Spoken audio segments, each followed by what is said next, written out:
এই শোন, তুই কিন্তু পথ পাবি, বুঝেছিস? হ্যাঁ, তুই পথ পাবি। ওরে পথ তো নিতেই হবে। আমি কিরাম তুই গুলগপ্ফার মামুরা চিনিস? গুলগপ্ফার মামু যা কয় তাই হয়। গুলগপ্ফার মামু তোরে পদ দিতে চাইছে, তোর পদ নেওয়াই লাগবে।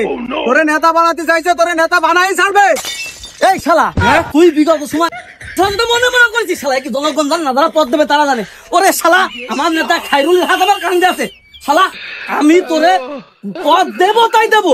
শালা কত ত্যাগী নেতা রয়েছে, তা ছি আমারে বাবু, আমরা তো নিচে জাতি বাবু। আমার ওরে এই বাংলাদেশের ত্যাগী নেতা বলে কিছু হয় না, হলো সামসামি নেতা, 5 নেতা।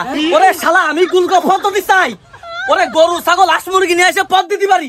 ওরে শালা তুই তো মানুষ, শালা চলে, শালা পদ তো নিতে হবে। সব পদ নিবি না মানে? ওরে শালা তুই পদ দিবি না মানে?